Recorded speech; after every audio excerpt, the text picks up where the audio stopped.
RZ. My name's Stan, and welcome to the third, is it the third? Yeah, it's the third episode of the Z-axis auto step on the 618 surface grinder. This is all about the programming and everything that we did after I got the panel built. We had a big rush. I wanted to get my lathe done. I was cramming on the lathe, getting the DRO installed and the taper attachment installed. I wanted to get that finished. My big plan was to do that, get the panel built for the 618, have the panel installed by the time the programmer got here, and everything was going to be good. Well, we ran out of time, and we ended up just kind of bench programming it, and we'll have to mount it later. So, the best laid plans of mice and men, I just ran out of days. The big kink was we started off, last you saw, we had movement.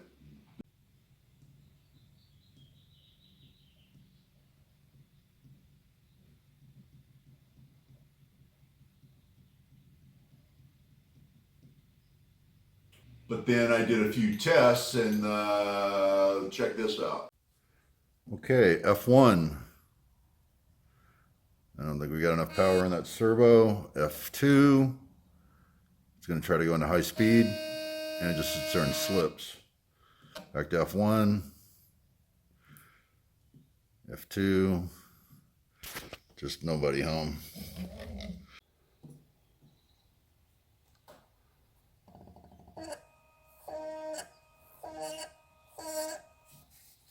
So the little stepper motor that we started off with, it was a NEMA 17, it was this little fella right here with the motor mount plate. This little guy just didn't have the torque. No matter what we did, we got a boatload of these things, and we wanted to try to make them work, but they were free, and we wanted to try it, so we tried it, didn't work, so done. So we bumped up from the NEMA 17, and we went up to NEMA 23. So pretty big difference in step motors. And every time you change a motor, you got to make a new motor plate for it, and all that, and change gear ratios and everything else. So it's not just a matter of switching out a motor, it's these things take time, and that was cutting into my panel mount time. So we had to bench test. So we went to the NEMA 23 pretty quickly, and we gave up on the 17, I think just in time. We could have sat there and fussed with it and tried to make it work, but we didn't want to. Anyways, here's one of our first tests. We're testing a rapid on it for rapid table movement, and turn up your sound for full Star Wars effects. This sounds pretty cool.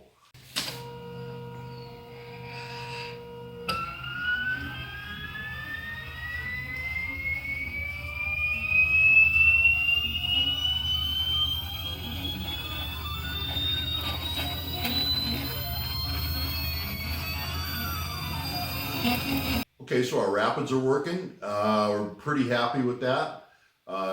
Next up, we did a test for, first of all, let's look at the screens. My friend Josh came down, and from AFC Finishing Systems, he's the programmer. I work together with him on other job sites and things like that. And he's awesome. He comes in, he acclimates quickly, and figures out what he's got to do. You give him kind of a wish list. I want it to do this, this, and this. And he just waves his magic wand and makes it happen within the green boards. So let's take a look at the screens that he set up for me.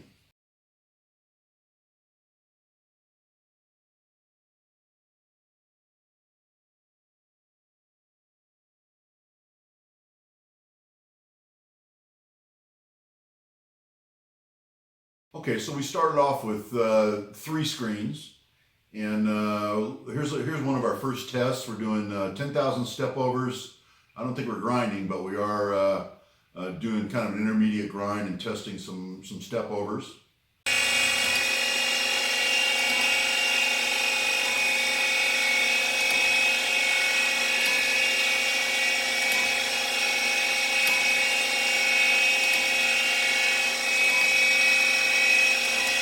So that was successful. Next up, we're actually doing some grinding. We're actually grinding a piece of scrap, and this is considered a rough grind. Our our z-axis is in motion constantly, and we're reciprocating, but we're moving across the part pretty fast.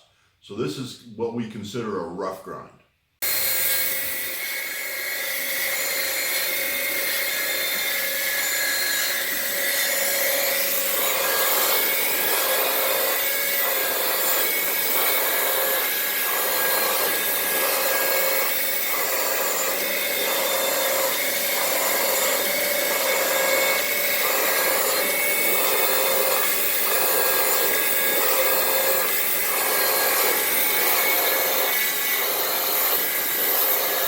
Okay, so that was a pretty successful test. Next up, we came to, went back to the intermediate grind and just doing little step overs.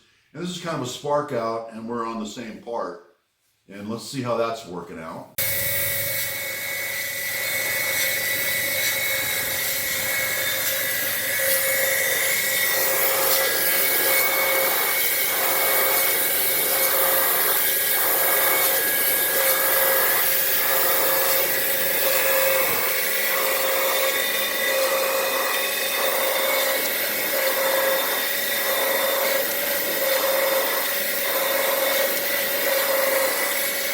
Okay, so that's all working out pretty good, and now Stan's wish list grows.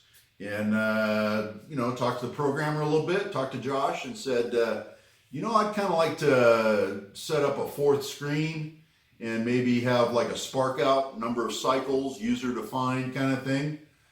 And he said, yeah, it's already getting pretty late in the day. And he says, yeah, I think we could maybe do something like that. And and towards the end of the day, you start drinking a few beers, and you shouldn't give your programmer beer and still expect him to be productive. This is the kind of stuff that happens.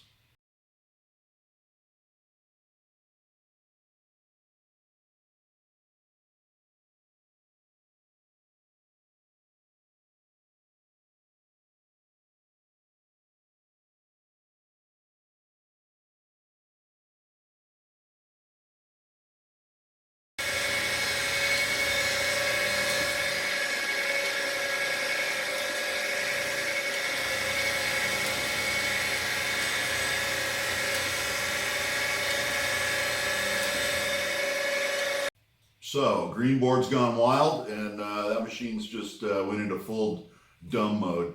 But we did get the final spark out working.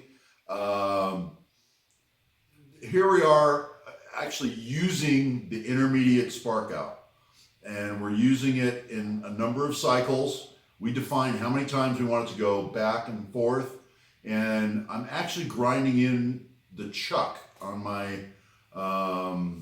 surface grinder. It needed to be done. I just reseated that chuck not too long ago, but I never reground the top. I'm going to do a time lapse because this is really long and boring. But let's do a time lapse and watch that thing dress up that chuck automatically. I didn't have to touch it.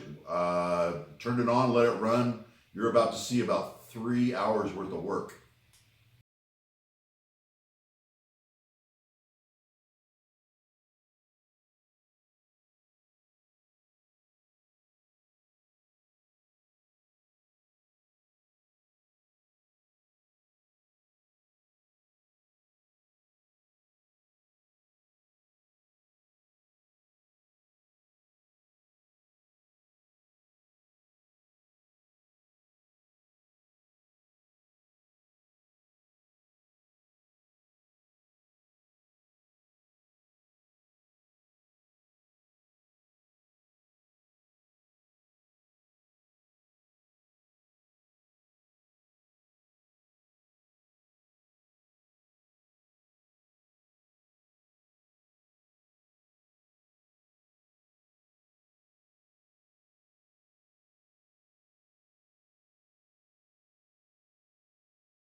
like watching grass grow, huh?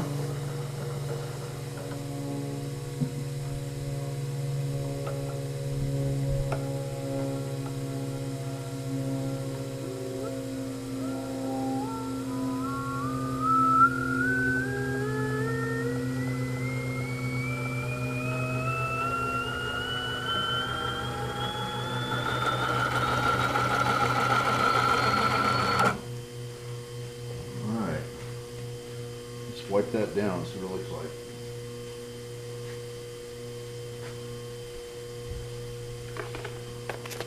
A little Windex.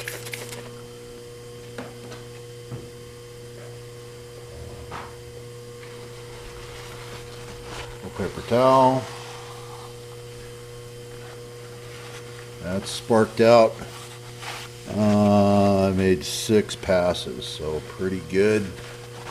Looks really nice.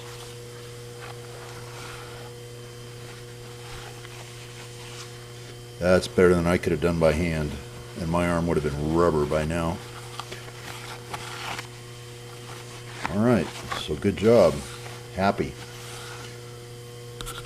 Okay, that was pretty long even for a time lapse, but the chuck got ground in, and no way you want to watch that in regular speed. You know, I ran that pretty fast.